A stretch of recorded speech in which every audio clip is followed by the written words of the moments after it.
Buenos días, hermanos, les saludo con la paz del Señor y también saludamos a nuestros amigos y hermanos que nos ven por el internet y por este medio de comunicación. Hoy día continuamos con nuestra serie La correcta doctrina cristiana. Qué rápido pasa el tiempo, este ya es el tema número 15. Y el título de nuestra enseñanza de hoy es La Trinidad, cuarta parte. Hoy día vamos a acabar con esta tetralogía. Entonces, hermanos, la semana pasada vimos cómo la doctrina de la Trinidad ya estaba implícita en la Biblia, desde el Antiguo Testamento, hermanos. Y aunque la revelación era progresiva y es progresiva, hermanos, y aunque en el Antiguo Testamento no tenían la revelación completa respecto a la Trinidad, hermanos, eso no significa que la doctrina de la Trinidad sea una verdad. ¿Ellos están entendiendo? Amén. Pero el día de hoy veremos a la Trinidad desde el Nuevo Testamento. Y vamos a demostrar por la Biblia que la doctrina de la Trinidad también está implícita en el Nuevo Testamento. Y vamos a ver que no es como dicen nuestros amigos unitarios, unicitarios, que la Trinidad está mal interpretada por nosotros y confundimos la doble naturaleza de Cristo. Eso dicen ellos. Gloria a Dios. Y no solamente están los unitarios, los unicitarios. Hay muchas sectas, como los testigos de Jehová, que niegan la deidad de Cristo. Entonces vamos a comenzar. ¿Cuántos tienen hambre y sed de la palabra de Dios? Amén. Entonces que el Señor satisfaga esa hambre y esa sed que tenemos. Amén. Amén. Algo que está bien claro en la Biblia es que la Biblia dice que el Padre es Dios. Romanos capítulo 1, versículo 7. No hay mucho problema con esto. Romanos capítulo 1, versículo 7. Así dice el Señor. Amén. A todos los que estáis en Roma, amados de Dios, llamados a ser santos, gracia y paz a vosotros, de Dios nuestro Padre y del Señor Jesucristo. Aquí Pablo enfatiza que el Padre, ¿quién es? Dios. El Padre también es Dios. Y añade, y del Señor Jesucristo. Pregunta: ¿por qué, si los unicitarios dicen que Jesucristo es el mismo Padre, ya para ese tiempo Jesús había sido glorificado, ya volvió a la gloria, y si Él era el mismo Padre, porque según ellos dicen que nosotros confundimos su doble naturaleza, que cuando estaba Jesús aquí en la tierra estaba orando a su naturaleza divina. Si eso es verdad, entonces ¿por qué aquí Pablo saluda a los dos? Al Padre y al Hijo. ¿Por qué? Si realmente es como dicen los unicitarios, que Jesús es una sola persona, ¿por qué Pablo no dijo gracia y paz a vosotros de nuestro Padre y punto? ¿Por qué no dijo eso? ¿Saben por qué Pablo no dijo eso? Porque hay una diferencia, hermanos, entre la persona del Padre y la persona del Hijo. Dios Padre es una persona y el Señor Jesucristo es otra persona. Gloria a Dios. Hay una diferencia filiológica, inclusive desde el idioma griego. No es que tradujeron más, no es que tradujeron mal, sino que así ya venía implícita en los textos originales del griego. ¿Están entendiendo? Amén. Gloria a Dios. Ahora, el hecho de que el Padre sea Dios, el Hijo sea Dios, no significa que son dos dioses. Son un solo Dios. Gloria a Dios. ¿Están entendiendo? Amén. Romanos, capítulo 9, versículo 5. Miren lo que dice el Señor. Amén. De quienes son los patriarcas y de los cuales, según la carne, vino Cristo, el cual es Dios sobre todas las cosas. Y aquí Pablo hace la misma afirmación. Rayos, todo esto está en el mismo libro de Romanos, que Cristo es Dios. ¿Están entendiendo? Cristo es Dios. ¿Pueden ver la afirmación de Pablo? ¿Qué más dice? Bendito por los siglos. Amén. Por eso, hermanos, basados en este versículo y en muchos versículos más, los unitarios, los testigos de Jehová, están completamente equivocados. Están en un error. Jesucristo es Dios. Y no solo ellos. Cualquier persona, cualquier secta que quiera despojar de su divinidad a Cristo, esa es una herejía. Vuelvo a repetir, Jesucristo es Dios. Y aquí Pablo lo está diciendo. Cristo vino en carne. Y dice que es del linaje de los patriarcas. ¿A quién se estaba refiriendo? A Abraham, a Isaac y Jacob. Él vino de este linaje y es Dios. Él es hombre porque viene de este linaje, pero también es absolutamente Dios. Entonces el Padre es Dios, el Hijo es Dios. Y hay muchos versículos que hablan de esto, pero solamente vamos a ver algunos, porque si no el tiempo no nos alcanzaría. Evangelio de San Juan, capítulo 1, versículo 1. Evangelio de San Juan, capítulo 1, versículo 1. Amén. Miren lo que dice. En el principio era el verbo, y el verbo era con Dios, y el verbo era Dios. Y aquí es donde muchos ignoran la frase, el verbo era con Dios. Ese con Dios significa estar al lado de Dios, sin ser necesariamente la misma persona. Jesucristo estaba al lado del Padre. Jesucristo creó el mundo junto con el Padre, junto con el Espíritu Santo. Estaban juntos en todo este proceso de la creación, pero son personas diferentes, pero al mismo tiempo son un mismo ser, un solo Dios verdadero con tres personas diferentes. Hermanos, esto debe ser claro para todo verdadero cristiano. Entonces, estos textos nos demuestran que Jesucristo es Dios. Amén. ¿Lo pueden ver, sí o no? Ya no creo que estén ustedes con esos prejuicios. No entiendo, pastor. Si no entiendes, vuelve a ver la serie completa. Amén. Amén. Primera de Juan, capítulo 5, versículo 20.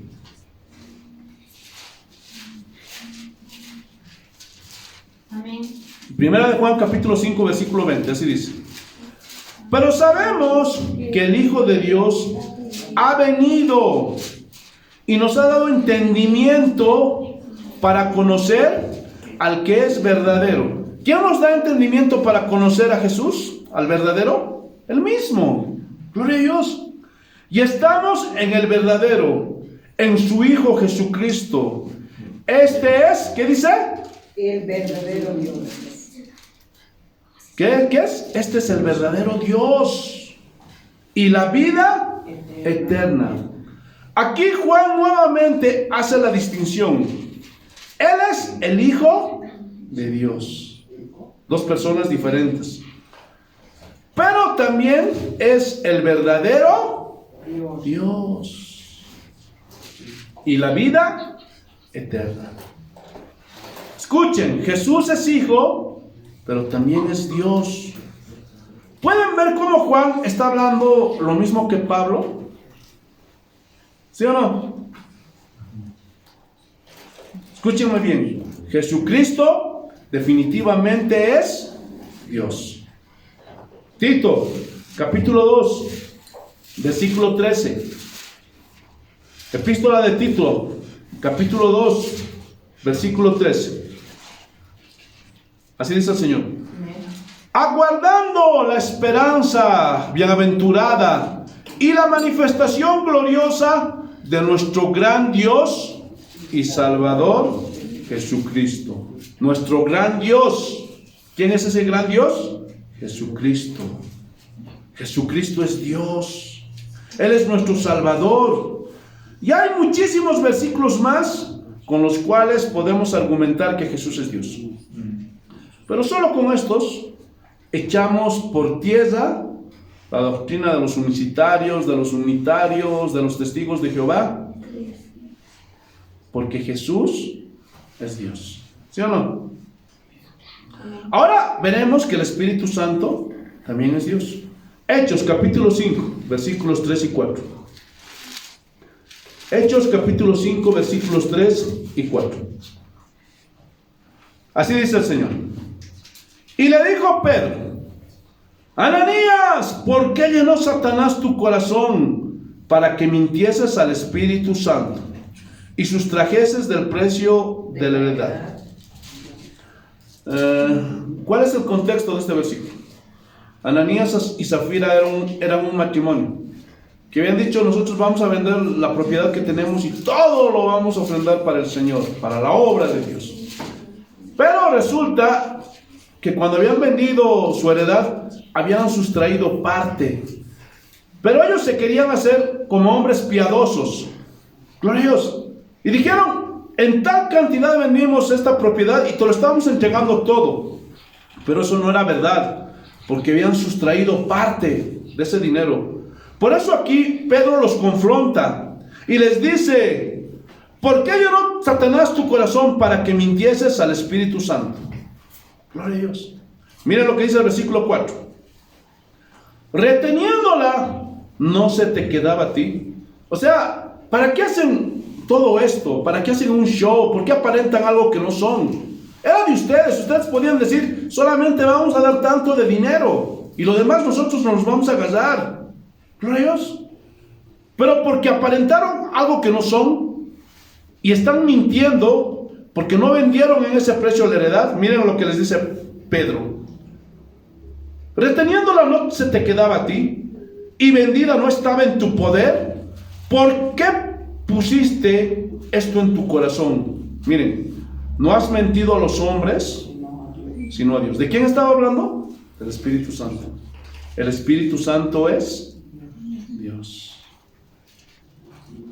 Hermanos, por simple silogismo llegamos a la conclusión que el Espíritu Santo es Dios. Amén, gloria a Dios. Y esto también lo vimos la semana pasada desde el Antiguo Testamento. Y estamos llegando a la misma conclusión. Vuelvo a repetir: el Espíritu Santo también es Dios. ¿Están entendiendo? Amén. Segunda de Corintios, capítulo 3, versículo 17. Segunda de Corintios, capítulo 3, versículo 17. Así dice el Señor: porque el Señor es el Espíritu, y donde está el Espíritu del Señor, allí hay libertad. Hermanos, aquí Pablo es contundente: el Señor es el Espíritu. Dios es el Espíritu. Gloria a Dios. Y el Espíritu es el Señor. Hermanos, el orden de los factores no altera el resultado. Hermanos, el Espíritu Santo es Dios. No es una fuerza o una energía. No es la fuerza operativa de Dios. No. Es Dios mismo. Él tiene voluntad. Decide, manda, se contrista. ¿Quién decidió que Pablo y Bernabé vayan a la misión? Porque le ha parecido bien al Espíritu Santo enviar a Pablo a Bernabé para enviar este viaje misionero. Eso dice la Biblia. Hermanos, todas estas son características de una persona. ¿Y a quién la Biblia se está refiriendo?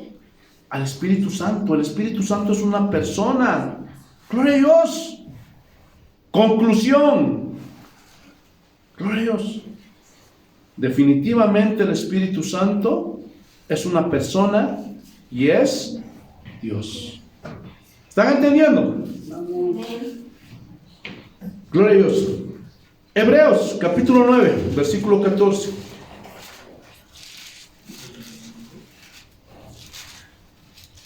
Hebreos capítulo 9, versículo 14. Miren lo que dice el Señor.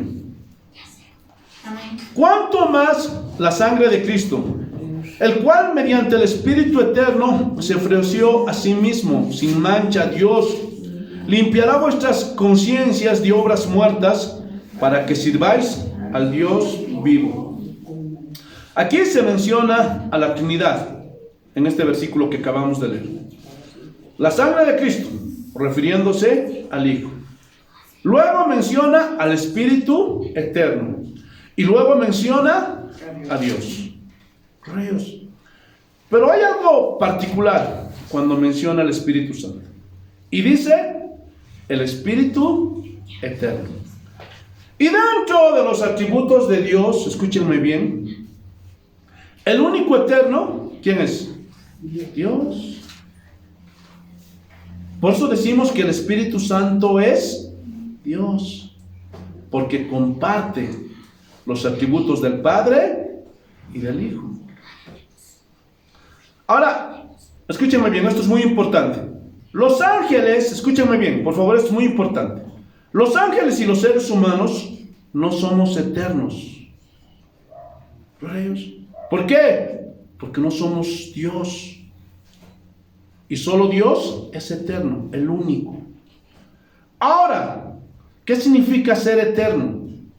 Que no tuvo principio ni tendrá final. Alguien dirá, pastor, entonces ¿cómo dice la Biblia que viviremos con Él por los siglos de los siglos eternamente? Y que los ángeles caídos serán atormentados en el lago de fuego por los siglos de los siglos. No entiendo, pastor, si no somos eternos. Escuchen, los ángeles solo son seres infinitos. Y nosotros tenemos almas infinitas. Es decir, tendremos vida hacia el futuro. Rayos. Ya sea en la salvación o en la condenación. De la misma forma, los ángeles tienen vida hacia el futuro. Rayos. Ya sea que estén allí en la gloria de Dios o, rayos, sean ángeles caídos y van a estar allí en la condenación. Ellos no son eternos. Entonces,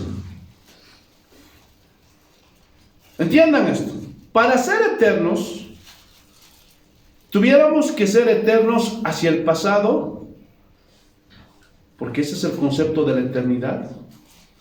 Pero también tuviéramos que ser eternos hacia el futuro. Y eso solamente le pertenece a Dios. ¿Por qué? Porque Dios es eterno hacia el pasado, pero también es eterno o infinito hacia el futuro. Cuando la Biblia habla, escúchenme bien, de vida eterna para los cristianos, esta vida eterna solo es hacia el futuro. Pero cuando hablamos del atributo de Dios como ser eterno, es que Él no tuvo principio, ni tendrá final.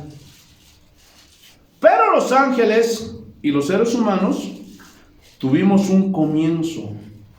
Dios nos creó en algún momento de la eternidad pasada. Somos criaturas. ¿Están entendiendo?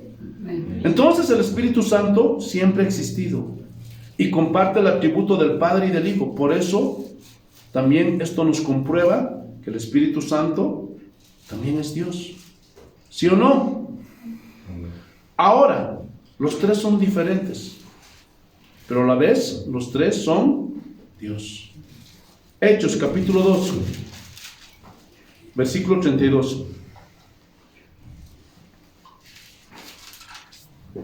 Hechos capítulo 2, versículo 32. Miren lo que dice.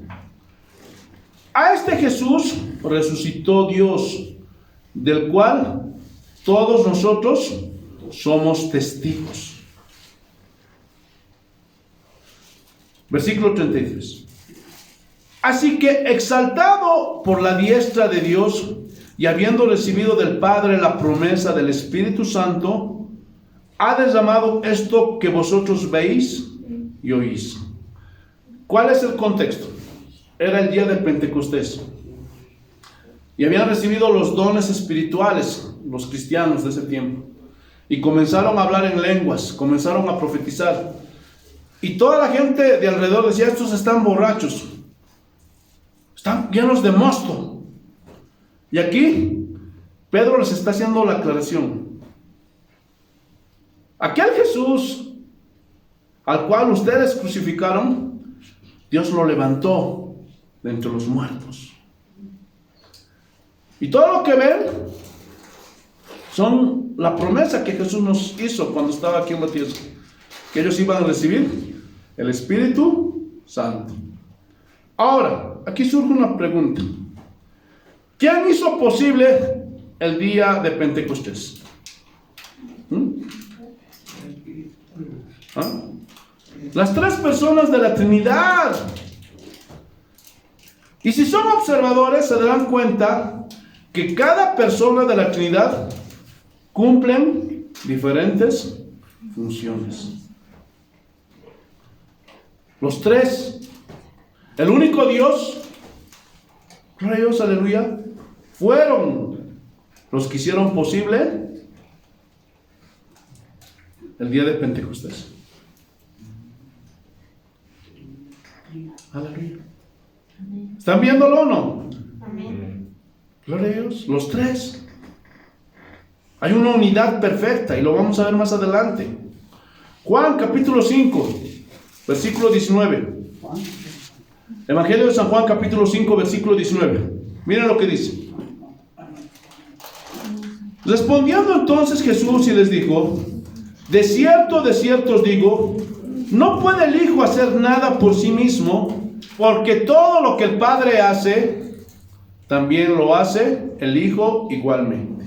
Entonces, aquí vemos a dos personas diferentes: el Padre y el Hijo. No es como dicen los unicitarios.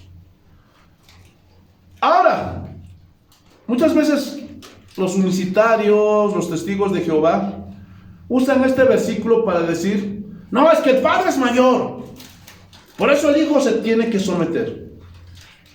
Pero ya lo enseñamos. Hay una unidad perfecta en la Trinidad. El Hijo se somete voluntariamente al Padre. Y no por eso Jesús es menos. Gloria a Dios.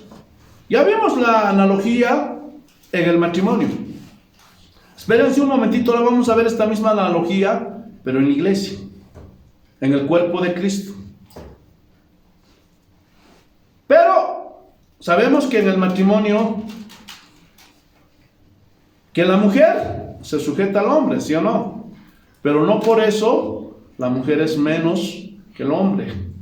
Las mujeres y los hombres somos absolutamente iguales, pero tenemos diferentes funciones. Eso es lo que no entienden, gloria a Dios, aleluya, las mujeres creando la liberación femenina, las feministas no entienden esto. Gloria a Dios. El hombre y la mujer son absolutamente iguales, pero tienen diferentes funciones. Seguimos avanzando. Juan capítulo 14, Evangelio de San Juan capítulo 14, versículo 26. Miren lo que dice.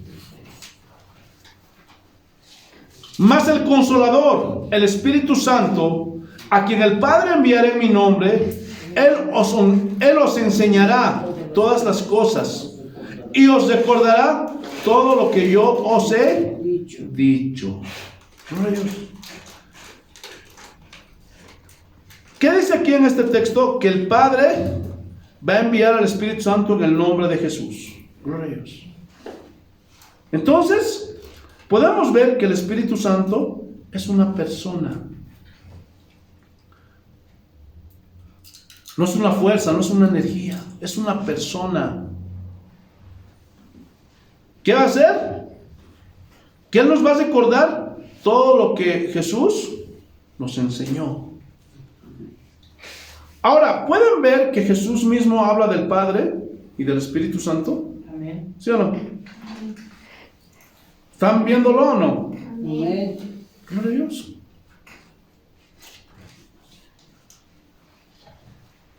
Ahí mismo en Juan, pero el capítulo 16 y el versículo 7.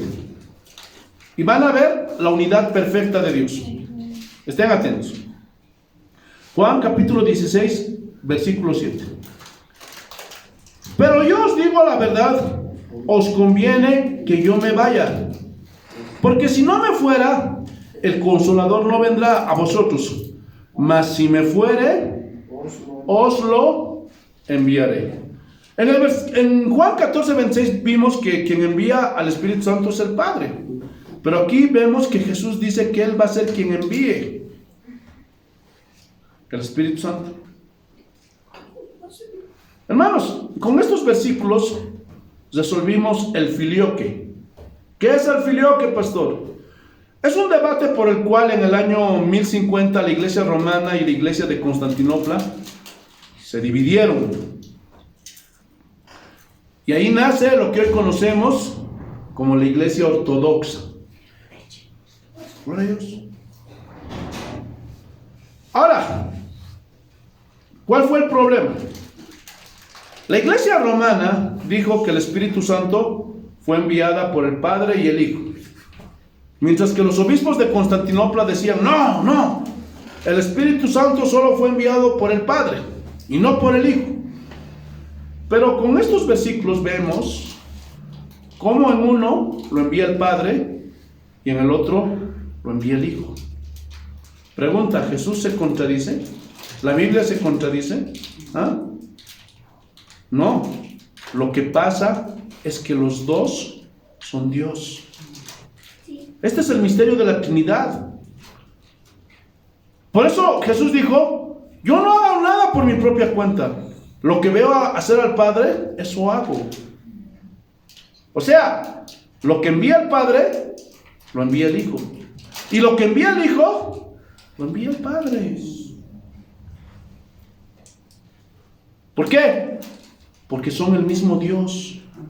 Pero al mismo tiempo, uno es el Padre y otro es el Hijo. ¿Qué hacemos? Ay, pastor, me está confundiendo. Pero la Biblia dice eso. Ahora, que nosotros no lo podamos entender claramente, no significa que sea mentira. Y este es el problema de los unicitarios, de los unitarios, que al no poder entender esto racionalmente, buscan argumentos lógicos, racionales y hasta filosóficos para poder argumentar desde su postura. Y no entienden que no podemos ir más allá de lo que está escrito. Y ellos afirman y creen que están predicando la Biblia. Pero eso es mentira. ¿Por qué? Porque van más allá de las Escrituras. Y comienzan a especular con versículos como este. Y sacan del texto, mejor dicho, sacan del contexto este versículo. Pero al hacer eso, están presentando un evangelio diferente. ¿Por qué? Porque eso es lo que dice el versículo. Eso es lo que dice el texto. ¿Qué tenemos que hacer entonces nosotros como cristianos? Creer hasta ahí. Punto. No podemos ir aumentando o añadiendo para tratar de darle una lógica racional. No, eso dice y punto. Gloria a Dios. Pero nos vamos a quedar así, pastor, con la duda. Bueno, por eso es Dios. Por eso claramente dijo en Deuteronomio capítulo 29, versículo 29, que las cosas secretas le pertenecen a Él. Amén. Y Él nos quiso revelar sobre la Trinidad hasta donde Él quiso. Y no podemos ir más allá. Porque si vamos más allá, lo único que vamos a hacer va a ser especular. Y nos vamos a desviar. ¿Están entendiendo? Amén. Gloria a Dios. Entonces, gloria a Dios, aleluya. No podemos añadir nada a la palabra de Dios. Abramos nuestras Biblias en Romanos capítulo 8, versículo 34. Romanos 8, 34. Así dice el Señor. ¿Quién es el que condenará? Cristo es el que murió, más aún el que también resucitó, el que además está a la diestra de Dios, el que también intercede por nosotros. Pregunta, ¿dónde está Cristo? A la diestra de Dios. ¿Qué está haciendo? Intercediendo por nosotros. Ahora, si Cristo está a la derecha del Padre, eso significa que Cristo no es el Padre, pero es Dios. El Padre también es Dios. ¿Están entendiendo, sí o no? ¿Está claro? Gloria a Dios. Eso es lo que dice la Biblia. Evangelio de San Juan, capítulo 17, versículos 21, y lo vamos a leer hasta el 23. Para que todos sean uno, y aquí va a poner Reyes otra analogía, para enseñarnos la Trinidad, la unidad que hay en la Trinidad. Gloria a Dios. Para que todos sean uno, como tú, oh Padre, en mí y yo en ti, que también ellos sean uno en nosotros, para que el mundo crea que tú me enviaste. La gloria que me diste, yo les he dado para que sean uno, así como nosotros somos uno, yo en ellos y tú en mí, para que sean perfectos en unidad, para que el mundo conozca que tú me enviaste y que los has amado a ellos como también a mí me has amado. Gloria a Dios. Ahora, ¿cómo es que el Padre y el Hijo son uno? Y a los unitarios, hermano, les encanta cuando se lee este versículo. Son felices cuando se lee este versículo. ¡Ve! Ahí dice, son uno. Sí, no negamos, son uno. Pero aquí surge una pregunta. ¿En qué sentido el Padre y el Hijo son uno? ¿Ah? En el mismo sentido en que nosotros somos uno. Escuchen. Los cristianos somos un solo cuerpo. Somos el cuerpo de Cristo. Somos uno en Cristo Jesús. Pero eso no significa que dejamos de ser personas diferentes. No. Gloria a Dios. Así como en el matrimonio. Y se unirá el hombre a su mujer y los dos serán una sola carne. Ya vemos que el hombre y la mujer son iguales. Pero ahora vamos a explicar que aunque dentro de la iglesia somos uno, todos somos iguales. Pregunta, ¿el pastor es más que las ovejas? ¿Ah? No. ¿Ah? ¿El diácono es más que las ovejas? ¿Ah? ¿Las ovejas son menos que el pastor, que los diáconos, que los líderes? ¿No? Delante de Dios, todos somos iguales. Pero, así como en el matrimonio, así como en la Trinidad, tenemos diferentes funciones. El pastor tiene autoridad sobre las ovejas, no porque sea más, no porque gloria a Dios valga más, no, sino que esa es la función que Dios nos ha delegado. ¿Están entendiendo? Pero delante de Dios, todos somos iguales. Dios no tiene hijos preferidos. Todos somos iguales. Lo mismo que Él matrimonio. Y esta es la comparación que pone Cristo en este versículo. Que ellos sean uno, o sea, en la iglesia sean uno, glorios, de la misma manera que tú y yo somos uno. Ahora, escúchenme bien. Vamos a desenmascarar a los unicitarios. Escuchen. Ahora, si realmente Dios fuera una sola persona, ¿por qué Cristo la compara con la iglesia? ¿Ah? Porque una iglesia, hermanos, no se compone de una sola persona, ¿sí o no? Sino por millones y millones alrededor del mundo. Pero somos un solo cuerpo, el cuerpo de Cristo. ¿Lo pueden ver, sí o no? Amén. En esta iglesia somos uno, ¿sí o no? Amén. Somos uno. Amén. Pero no dejamos de ser diferentes personas. Amén. Amén. ¿Se dan cuenta cómo echamos por tierra todos los argumentos de los unitarios, unicitarios? Gloria a Dios. Seguimos. Mateo, capítulo 11. Versículo 27. Mateo capítulo 11, versículo 27. Miren lo que dice el Señor. Todas las cosas me fueron entregadas por mi naturaleza divina. ¿Así dice? No dice así. ¿Qué dice? Todas las cosas me fueron entregadas por mi Padre. Y nadie conoce al Hijo sino el Padre. Ni al Padre conoce alguno sino el Hijo. Y aquel a quien el Hijo lo quiera revelar. ¿Se dan cuenta que ni siquiera al Hijo podemos conocerlo plenamente? Nadie conoce al Hijo sino al Padre.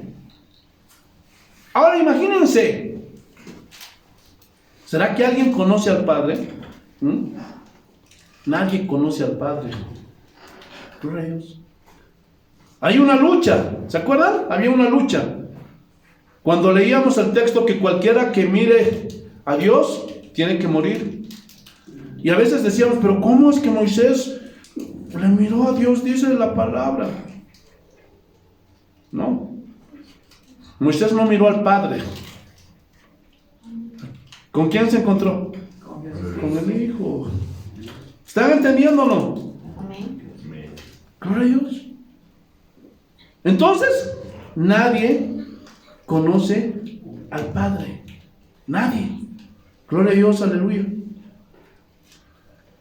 Pero, aquí el punto es que son dos personas diferentes. Y para tener más luz, vayamos al Antiguo Testamento para respaldar esto. Éxodo capítulo 33, versículo 20. Y estamos echando por tierra todos los argumentos de los unicitarios. De los unitarios, hermanos. Éxodo capítulo 33, versículo 20. Miren lo que dice.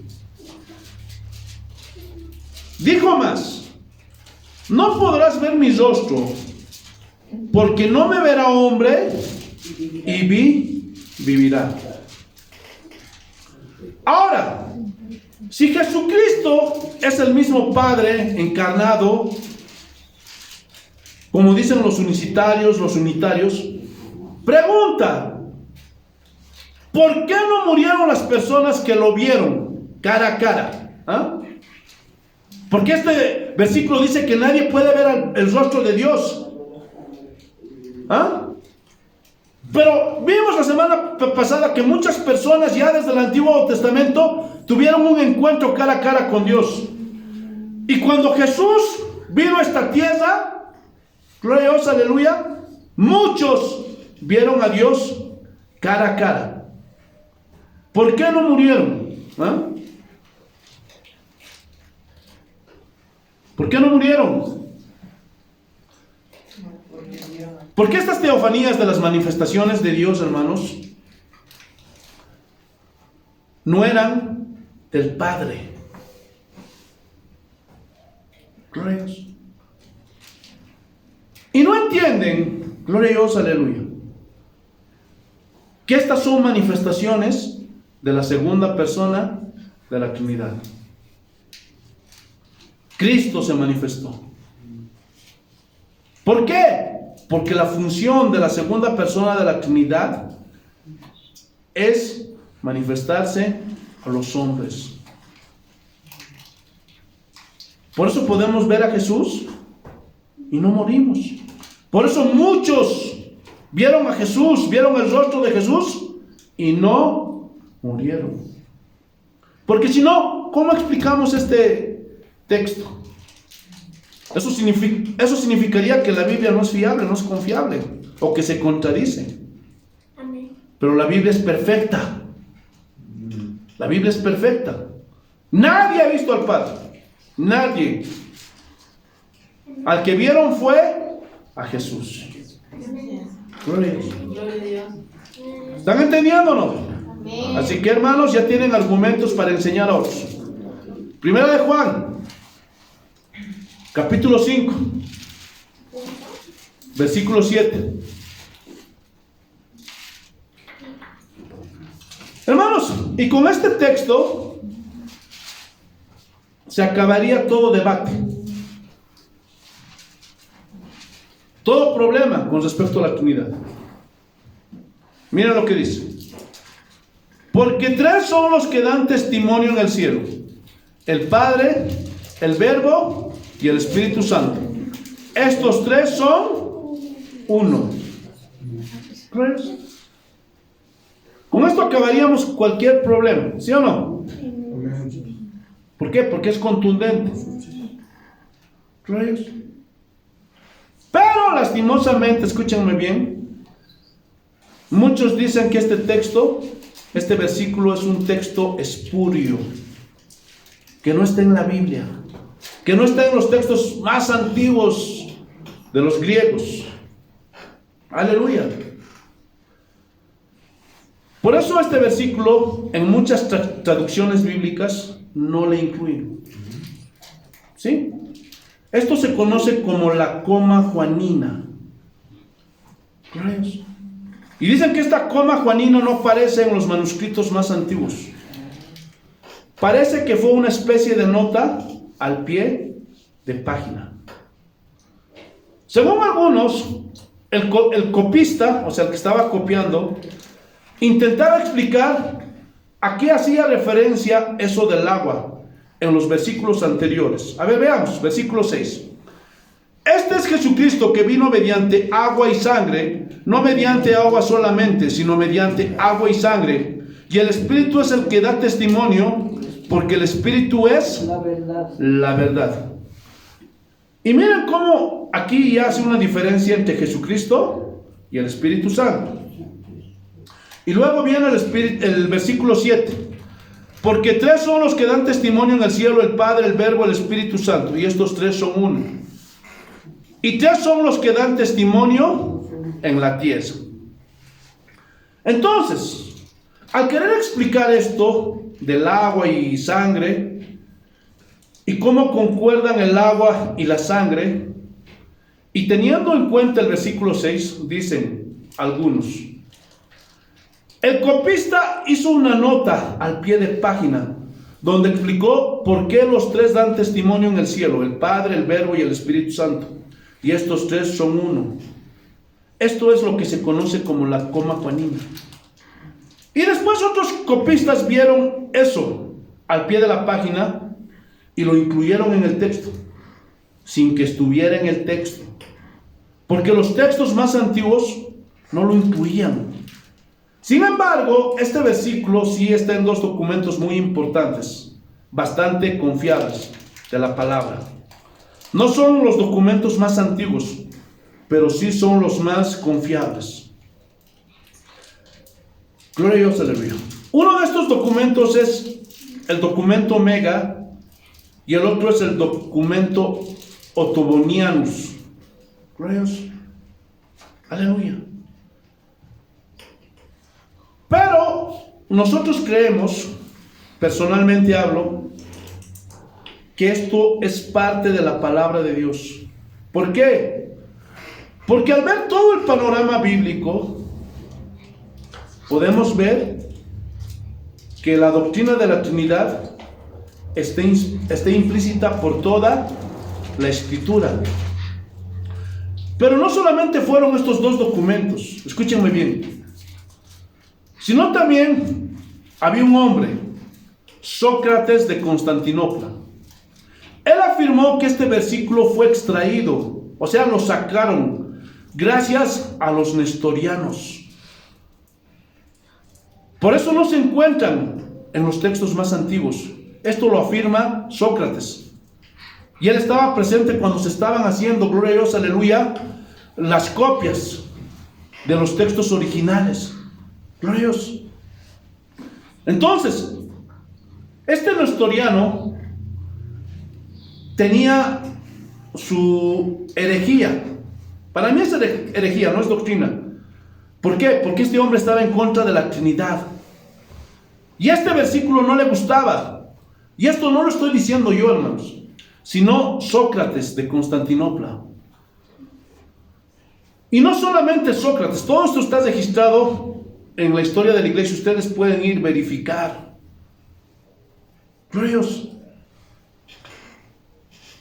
Este versículo, hermanos, el versículo 7 también es citado por Atenagorus en el siglo II, en su libro Súplica por los cristianos, en el capítulo 10. ¿Y saben qué es lo más extraño? Que este libro de Atenagorus es de comienzos del segundo siglo. Pero, escúchenme bien, no se encuentra en los documentos griegos que son de finales del siglo II y comienzos del siglo III, que son los textos griegos más antiguos que existen del Nuevo Testamento. Eso se conoce como el Textus Receptus. Pero es algo extraño, que a comienzos del siglo II era citado por Atenagorus, pero a finales del siglo II desapareció. ¿Gloria a Dios? Y no solamente fueron Sócrates y Atenagorus. Cipriano también la cita en su libro sobre la unidad de la Iglesia Universal, en el capítulo 6, en el año 250 después de Cristo. O sea, esto era la mitad del siglo II. Y esta carta es mucho más cercana que muchos textos griegos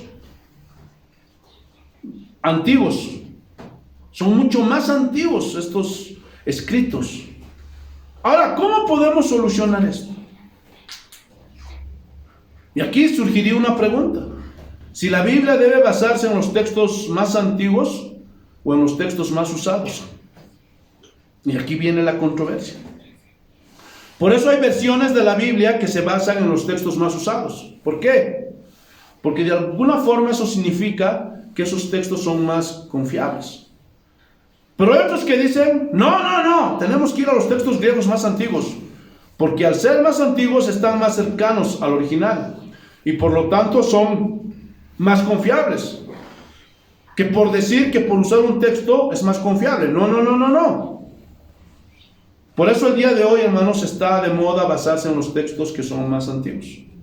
Por ejemplo, la Biblia del lenguaje actual, la Nueva Traducción Viviente, Dios habla hoy, omiten este versículo. Y hay muchas versiones que también hacen lo mismo. Ahora, no estoy diciendo con esto que son malas versiones de la Biblia. No. Pero aquí tenemos dos posturas. Unos dicen que este versículo fue agregado mucho después para que coincida con la doctrina de la Trinidad. Ahora, escúchenme bien. Si eso fuera cierto, implica que desde los primeros copistas que tradujeron el texto, ya había una concepción clara de que Dios era trino, ¿sí o no? ¿Sí o no? Amén. Pero hay otra versión que dice que este versículo ya estaba en la Biblia, pero lo sacaron de muchos de los primeros textos para confirmar la doctrina del nestorianismo, que fue muy popular en el segundo siglo hasta el tercer siglo. Y esta doctrina, lo vuelvo a repetir, negaba la Trinidad. Ahora, pregunta, si sacamos este versículo de la Biblia, ¿esto significaría que es falsa la doctrina de la Trinidad? ¿Ah? No, por supuesto que no. ¿Por qué? Porque la doctrina de la Trinidad está implícita en toda la Biblia, desde el Antiguo Testamento al Nuevo Testamento. ¿Sí o no? Gloria a Dios, aleluya. No cambia nada. No necesitamos la coma juanina para comprobar la doctrina de la Trinidad. Y cualquiera que sea la posición, si este versículo es o no parte de las Escrituras, esto no afecta, pero para nada, la doctrina de la Trinidad. Y la Biblia misma lo dice. La suma de tus palabras es la verdad. Es decir, cuando vemos todo el panorama bíblico, y por toda la Biblia se ve implícita la doctrina de la Trinidad. ¿Están entendiendo o no? Ahora, si algún cristiano cree que este versículo no es parte de la Biblia, está bien, se respeta. Pero repito, este versículo no afecta la doctrina de la Trinidad. ¿Por qué? Porque la Trinidad está implícita por toda la Biblia. Hermanos, ¿ustedes creen que a Dios se les salen las cosas de control? No. Dios preservó las Escrituras para que nosotros, sus hijos, podamos conocerlo. Y damos gracias por eso, ¿sí o no? Amén. Gloria a Dios. Pero qué pena, hermanos, qué pena realmente por esos hombres que sacan versículos. Claro, si este Nestorio sacó este versículo, va a tener que rendir cuentas a Dios. Es más, ya debe estar ahí, glorioso, en la condenación, glorioso. Y cualquier hombre que saque un versículo de la Biblia. Y esto lo hacen porque no van de acuerdo a sus doctrinas. Gloria a Dios. Y un versículo tan contundente como esto, hermanos, el versículo 7, no les conviene. Porque, gloria a Dios, con eso ya no tuviéramos más controversia ni problemas. Ahora, no solamente es eso, escuchen muy bien. Respecto a este versículo también hay argumentos gramaticales para los que saben de filología bíblica en la estructura del texto. Y los que saben dirían que este texto tendría poco sentido si quitamos este versículo 7. ¿Por qué? Porque no cuadra en la rítmica del texto griego. Y no lo digo yo, sino los que han estudiado, los más grandes eruditos, los filólogos, saben que el griego tiene un ritmo, glorioso, una cadencia, sobre todo en los escritos de Juan y las cartas paulinas. Tienen cierta forma de escribir que llevan consecutivamente ideas. Es decir, cuando alguien quita algún versículo, ejemplo, quitamos el versículo 7 de Juan 5, entonces no armoniza, no cuadra y el texto queda medio raro. Gloria a Dios. Entonces, la coma juanina no aparece en los manuscritos griegos más antiguos. Sin embargo, están en los omegas y en otobonianus. Pero vuelvo a repetir, este versículo en nada cambia la doctrina de la Trinidad. Porque el Padre es Dios, el Hijo es Dios y el Espíritu Santo es Dios. Pero el Padre no es el Hijo, el Padre no es el Espíritu Santo. El Hijo no es el Padre, el Hijo no es el Espíritu Santo. El Espíritu Santo no es el Padre, el Espíritu Santo no es el Hijo. Gloria a Dios. Pero el Padre, el Hijo y el Espíritu Santo son un solo ser. Los tres son Dios. Segunda de Corintios, capítulo 13. versículo 14. Y vamos a demostrar que no necesitamos la coma juanina. Segunda de Corintios, capítulo 13, versículo 14. Así dice el Señor. La gracia del Señor Jesucristo, el amor de Dios y la comunión del Espíritu Santo sean con todos vosotros. Amén. Amén. ¿Ven cómo no necesitamos 1 de Juan 5:7 para demostrar que la doctrina de la Trinidad es bíblica? Y aquí vemos cómo el Señor Jesucristo manifiesta la gracia. El Padre manifiesta el amor y el Espíritu Santo manifiesta la comunión. Los tres tienen funciones diferentes en un solo Dios verdadero. Por eso Jesús dijo: el Padre y yo somos uno. Así como los cristianos somos uno, pero tenemos diferentes funciones, diferentes propósitos, pero todos somos hijos del Altísimo, somos un solo cuerpo. Así como el Padre, el Hijo y el Espíritu Santo son uno, pero son tres personas diferentes que cumplen funciones diferentes, pero son un solo Dios en una unidad perfecta. ¿Está claro, hermanos? Amén, gloria a Dios. ¿Está claro, hermanos? Amén, gloria a Dios. Y esto es lo que la iglesia debe manifestar: unidad en medio de la diversidad. Escuchen, aunque tengamos diferencias entre las diferentes denominaciones cristianas, por ejemplo, algunos piensan que los dones cesaron, ya no hay más dones. Nosotros decimos que los dones están activos, están en vigencia, ¿sí o no? Otros dicen, sí, los dones están activos, pero bajo diferentes parámetros. O cualquier otra doctrina, secundaria o terciaria, igual, debemos estar unidos en Cristo. Debemos ser uno en Jesús. Y debemos manifestar esta unidad de Dios en la iglesia. Y no solo eso, debemos manifestar la unidad de Dios en nuestra familia, en nuestro hogar. El esposo y la esposa son dos personas diferentes, ¿sí o no? Amén. Pero somos uno, un solo matrimonio, un solo compromiso y un solo propósito. Somos una sola carne. Y nuestros hijos son nuestra propia carne, nuestra propia sangre. Pero somos personas diferentes. Y mientras no aprendamos lo que es la diferencia, mientras no aprendamos, gloria a Dios, que somos diferentes, nunca podremos ser uno. Ejemplo, mi esposa es muy, pero muy diferente a mí. A ella le gusta la casa, le gusta el hogar, no le gusta salir mucho, se aburre, se cansa. Pero yo soy diferente, hermano. Me gusta salir a la calle, me gusta mirar, me gusta pasear. Pero para que haya esa unidad, escúchenme bien, yo tengo que entender a mi esposa y ella me tiene que entender a mí. Pero eso no significa, escúchenme bien, que por eso no hay compatibilidad entre ella y yo. No por eso voy a decir, ay no, yo me separo de esta mujer porque no es igual que yo, no es compatible a mí, como muchos ponen esa excusa. No.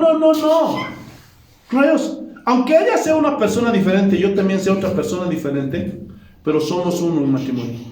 Somos uno en compromiso. Somos uno en propósito de guiar a nuestros hijos por los caminos de Dios, para que sean hombres y mujeres de bien. Y esa es la forma de vivir en unidad, en la perfecta unidad. Y dentro de la iglesia pasa lo mismo. Tenemos que aprender que los hermanos son diferentes.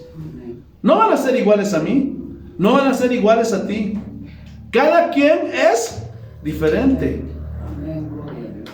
Y aunque ellos tengan concepciones diferentes sobre otros temas que son secundarios o terciarios, entonces nosotros podemos debatir, gloriosos. Tal vez en algunas cosas podemos llegar de acuerdo, en otras no, pero eso no significa que nos vamos a enojar o los vamos a tratar de herejes.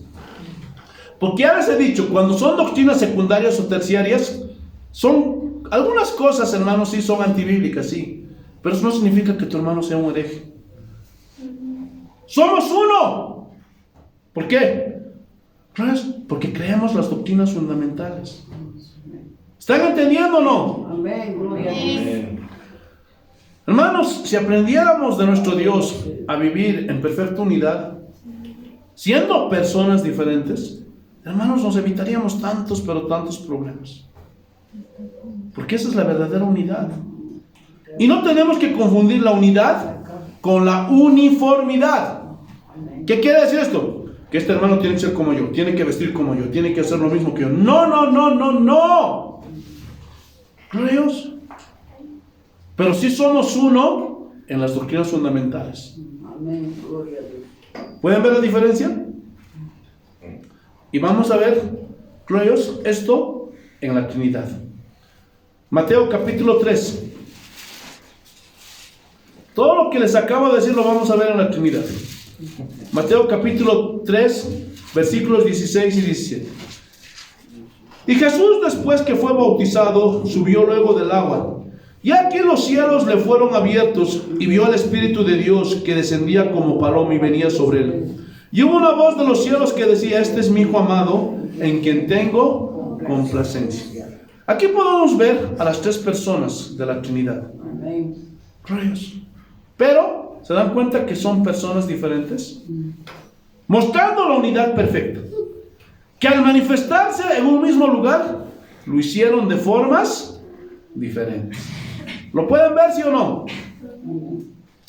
Mateo capítulo 28, versículo 19. Miren: por tanto, id y haced discípulos a todas las naciones, bautizándolos en el nombre del Padre y del Hijo y del Espíritu Santo. Ahora, hay muchos que cuando leen este libro y van a los Hechos, hay una aparente contradicción. Ah, pastor, ¿y por qué el libro de los Hechos dice que tenemos que bautizar en el nombre de Jesús? ¿Por qué? ¿Por qué? Escúchenme bien. Cuando en el libro de los Hechos dice esto, no está haciendo alusión a la fórmula bautismal. Está haciendo alusión a quien les envió a bautizar. Jesús es quien les ordenó que bautizaran, y era con esa autoridad que bautizaban. Pero por eso dicen el nombre de Jesús. Pero, escúchenme bien, tenían que usar la fórmula bautismal en el nombre del Padre, del Hijo y del Espíritu Santo. Por ejemplo, hermano, te tienes que bautizar en el nombre de Jesús. Pero yo no te estoy diciendo que solo lo hagas como lo hacen los unicitarios. No, no, no, solo Jesús. No, no, no. O solo el Padre. No, no, no. O solo el Espíritu Santo. No. Ese es un error. Hermanos, tenemos que dar gloria a Dios. Porque cada una de las personas que forman al Dios verdadero cumplen una función. Por eso en esas iglesias donde solo dicen Padre, solamente Hijo, solamente Espíritu, están en un error. Y ya de alguna forma se están convirtiendo en unicitarios. Por ejemplo, hay iglesias que solamente te hablan del Espíritu Santo. Espíritu Santo, Espíritu Santo, Espíritu Santo, Espíritu Santo. Y eso ya está agrediendo a Dios verdadero. Porque se están olvidando del Padre y del Hijo. ¿Están entendiendo o no? Amén. Gloria a Dios, aleluya. Entonces, cuando yo a alguien le digo, tienes que bautizarte en el nombre de Jesús, no le estoy diciendo que solo hagas el nombre de Jesús, no. Sino es bajo la autoridad. Porque ¿quién nos encargó a bautizarnos? ¿Ah? Jesús. Jesús. El Hijo nos ordenó a bautizarnos. Y es por ese mandato de Él que nosotros nos bautizamos. Pero la fórmula bautismal sigue siendo la misma. En el nombre del Padre, del Hijo y del Espíritu Santo. Escúchenme bien. Respecto a esto, hay registros históricos para respaldar todo esto. La Didache o la Didache, un libro escrito en el primer siglo, hermanos. Y ahí dice que los primeros cristianos se bautizaban literalmente en el nombre del Padre y del Hijo y del Espíritu Santo. Escuchen, porque también hay otra herejía respecto a esto. Porque dicen, es que el nombre del Padre, del Hijo y del Espíritu Santo son títulos para Jesús. ¿De dónde sacan eso? Gloria a Dios. ¿De dónde? Hermanos, estos no son títulos para Jesús, por favor. Ese es un error. ¿Por qué? Porque son tres personas diferentes. Gloria a Dios. Es un solo Dios con tres personas diferentes. Tampoco son las tres partes de Dios. 30% Padre, 30% Hijo, 30% Espíritu Santo. No. Cada uno es 100% Dios. Yo sé que esto va más allá de la lógica humana. Sí, sí. Y es justamente que por eso es Dios. Si no, no sería Dios. Si yo les dijera, miren, esto es Dios. No, no sería Dios. Escuchen. Estén atentos, este es otro punto importante. Los cristianos siempre hemos creído que Cristo es una sola persona. Es uno solo. ¿Sí o no? Pero con dos naturalezas diferentes. Hermanos, por eso, gloria a Dios, aleluya. Esto se conoce, mejor dicho, como la unión hipostática. Un solo ser. No son dos personas. Cristo es 100% Dios y 100% hombre.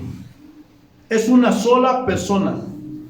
Porque si dividimos a Cristo como lo hacen los unitarios, entonces estuviéramos rompiendo esa unión. Y no podemos romper esa unión. Ahora, si pudiéramos hacer eso, escúchenme bien, esto es muy importante. Si pudiéramos hacer eso de romper la unión hipostática, y decimos, como dicen los unicitarios, que el Cristo hombre murió en la cruz. Gloria a Dios. Jesús hombre. Entonces eso significaría que no pagó nuestra deuda eterna. ¿Por qué? Porque la naturaleza humana de Cristo no era eterna, no es eterna. ¿Qué, pastor? Sí. La naturaleza humana de Cristo, gloria a Dios, comenzó a existir. ¿Cuándo? Cuando fue engendrado en María. Por lo tanto, la deuda eterna no se pagó como deuda eterna. ¿Qué hacemos? Estamos perdidos, todos al infierno. Porque recordemos que el infierno es eterno. ¿O es que acaso el infierno no es eterno? ¿Ah? El infierno es eterno. Los unitarios están mal. Gloria a Dios. Y el que pagó la deuda es eterno. Y si es eterno, eso significa que es Dios. Por eso no podemos separar la naturaleza humana y la naturaleza divina de Dios. Aleluya. Porque Él es Dios. Aún en la cruz, Jesús es Dios. Alguien dirá, no, pastor, porque Dios no puede morir. Sí, Dios no puede morir. Pero en ese momento Jesús recurrió a su naturaleza humana, sin dejar de ser Dios. Por eso cuando Jesús estaba aquí en esta tierra, tenía hambre, se cansaba, tenía sed. Gloria a Dios. ¿Por qué? Porque esa era su naturaleza humana. Pero al mismo tiempo se manifestaba su naturaleza divina. Por eso caminó por el agua. Por eso multiplicó los panes y los peces. Por eso resucitaba muertos. Por eso, gloria a Dios, sanaba a los enfermos, a los cojos, a los ciegos. Gloria a Dios. ¿Por qué? Porque Jesucristo es 100% hombre y 100% Dios. ¿Están entendiendo o no? Amén. Amén. Por eso, hermanos, no hay un concepto semejante al Dios de la Biblia. En ninguna religión pagana, en ninguna secta. Alguien dirá, pastor, pero es difícil de entender. Sí, sí. Pero vuelvo a repetir, por eso justamente es Dios. Qué fácil sería decir, a ver, traigan un tubo de ensayo, esto es Dios. A ver, aquí está, miren. Pero no es como nosotros. Él no existe, así como nosotros. Él es un ser que está más allá de nuestro entendimiento y conocimiento. Está fuera de toda esta creación, de todo este universo que nosotros conocemos. Gloria a Dios, porque Él es eterno. Gloria a Dios. Entonces, si alguien quiere explicar a Dios de una forma lógica y racional, no lo va a conseguir, no lo va a poder hacer. Porque Él es Dios. Dios nos permitió que le conociéramos. Nos dio versículos para tratar de entender, nos dio ejemplos, el matrimonio, la iglesia, pero aún así es difícil, ¿sí o no? Pero hasta ahí es donde dicen las Escrituras. Seguramente cuando llegue ese día, Él se manifestará tal y como es. Pero mientras tanto, nos quedamos aquí. ¿Por qué aquí? Porque hasta aquí dice la Biblia. Y no podemos salir más allá. Porque si haríamos eso, comenzaríamos a especular. Y eso sería un peligro. ¿Por qué? Porque eso significaría que nos vamos a desviar y nos vamos a salir del camino. Pero yo creo que esto es suficiente, es contundente para saber que en Dios subsisten tres personas: Dios Padre, Dios Hijo y Dios Espíritu Santo. Es un solo ser, pero con tres personas diferentes. ¿Entendieron, hermanos? Amén. Espero que sí. Y si tienes alguna duda, vuelve a ver. Gloria a Dios. Toda esta serie, los versículos, todas las enseñanzas son importantes. Pero vuelve a ver si tienes alguna duda.